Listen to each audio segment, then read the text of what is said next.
snakes are also worshipped.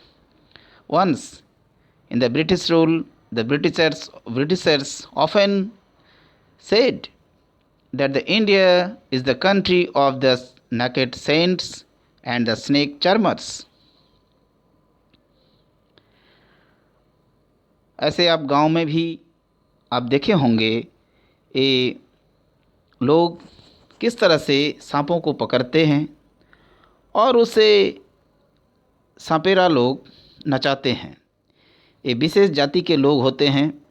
अभी भी भारत में ऐसे लोग हैं जिन लोग शहर में और गांव में भी आकर सांपों को नचाते हैं। उनके पास एक जिसको हम लोग बीन कहते हैं, बीन रहता है और इस बीन के साथ जो है स्नेक्स का मूवमेंट लोग देखते हैं, मज़ा लेते हैं और इन लोगों का भी रोज़ी रोटी इसी पर चलता है। ऐसे हम लोग कई जगह में, शहर में, गली में आप लोग भी देखे होंगे। ये भी एक तरह का इनह्यूमन एक्टिविटी है, लेकिन खैर जो इस वर्ग के लोग हैं, जो लोग इसी पर गुजारा करते हैं, वो उनका भी रोजी रोटी इस सांपों पर ही टिका हुआ रहता है। Okay students, and in the Hindi films you have seen it, the snakes are the very important. आपने कई ऐसे मूवीज़ में भी देखे होंगे स्नेक्स का एक इम्पोर्टेंट रोल रहता है। काफ़ी फिल्में इन लोगों का कहानी पर, एक इमेजिनरी कहानी पर बना हुआ है। Okay students, that is the another part, and just I have told you about the introduction of this poem. Now let's start the poem and we'll enjoy it and we'll learn the lesson. Now children, the starting is like that: the snake trying to escape the pursuing stick with sudden curving of thin long body. Poet कहते हैं, beginning of the poem में poet कहते हैं उन्होंने एक ऐसा ही snake को देखा जो मार खाने के डर में किसी का स्टिक कोई होगा जो उनका पीछा करता होगा। इसे देखते हुए वो बहुत तेज़ गति में भाग निकलता है, आगे की ओर बढ़ जाता है। ऐसे ही पोएट कहते हैं सांप अपना डंटे के मार से बचने की कोशिश करता है। अचानक अपना पतले एवं लंबे जो शरीर है उसको तोड़ मोड़ कर टेढ़ा करके आपने इसको देखा होगा, कितना ये फुर्तीला होता है, कितना स्लिदरिंग होता है, ताकि जो है वो बहुत आसानी से फिसल जाता है और जल्दी से अपना होल की ओर भाग निकलता है। ऐसे स्नेक का मूवमेंट को पोएट ने बताए। हाउ ब्यूटीफुल एंड ग्रेसफुल और ही स्टेप्स। पोएट कहते हैं वाह, यहाँ देखो पोएट ने इनका जो अपीयरेंस है इससे डरते नहीं, बल्कि उन्होंने उसका बहुत अच्छा से वर्णन किए, बहुत सुंदरता का वर्णन किए। कितना टेढ़ा मेरा इनका शरीर है, बलखाती हुई इनका मूवमेंट है, कैसे ग्रेसफुल है, कितना सुंदर है, एलिगेंट है। मतलब उनको डर नहीं लगा, बल्कि एक लगा जो ऐसा एक एनिमल से उनका मुलाकात हुआ जो बहुत शोभा युक्त है, सुंदर है। बलखाती हुई उनका मूवमेंट ने बहुत अच्छा लगा। और पोएट आगे कहते हैं, he glides. That is the poem, student. You must have seen in this poem in your English textbook, Beehive, class 9. Now see that the next. He glides through the water away from the stroke Oh, let him go over the water into the reeds to hide without hurt. Poet कहते हैं देखते देखकर उन्हें डंटा नहीं उठाए, जैसे कि अक्सर लोग करते हैं।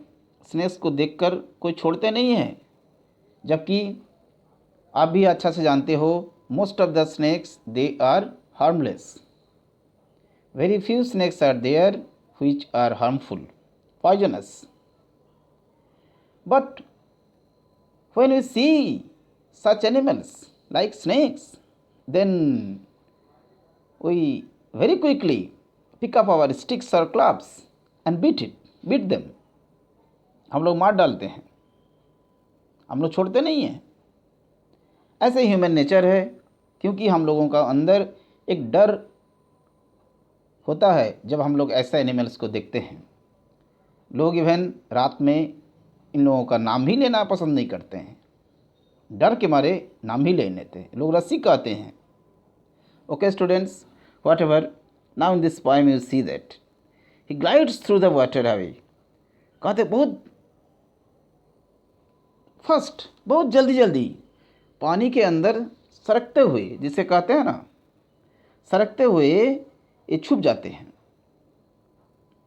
उस स्ट्रोक से बचने के लिए, मार से बचने के लिए पानी के ऊपर से रेंगता हुआ चला जाता है, पानी के ऊपर से सरकते हुए चला जाता है।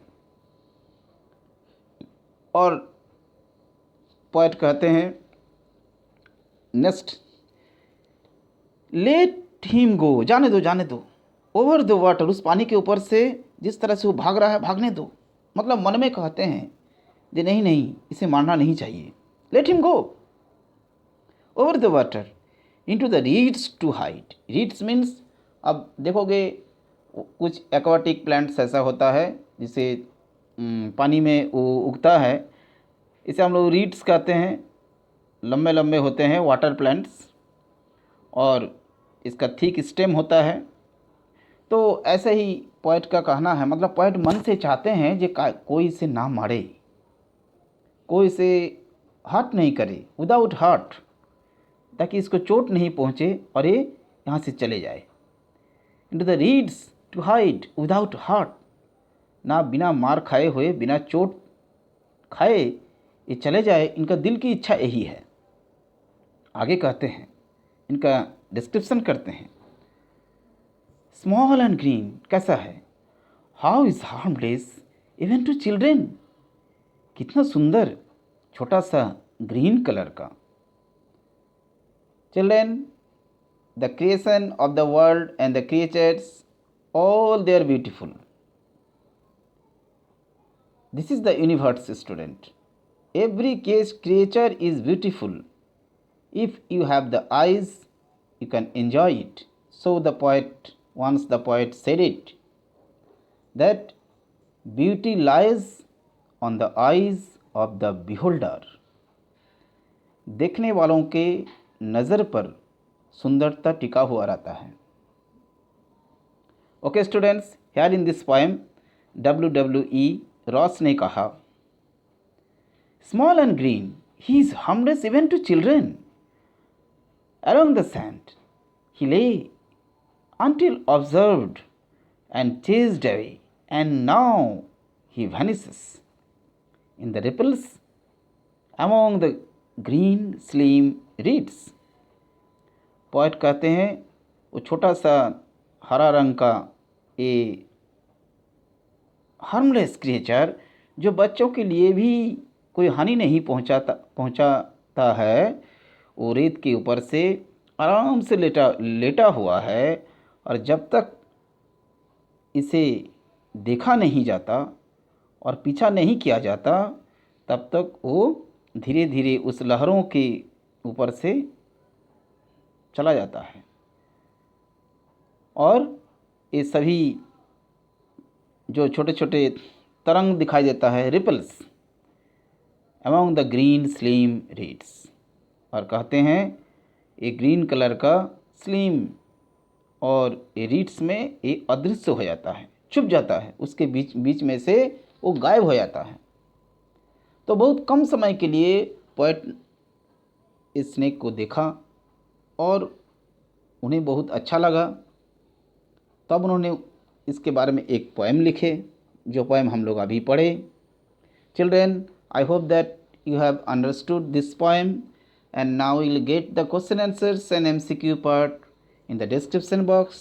Children who have not subscribed my channel, you must subscribe my channel and press the bell icon so that you will get the next lesson very easily. Okay students, goodbye.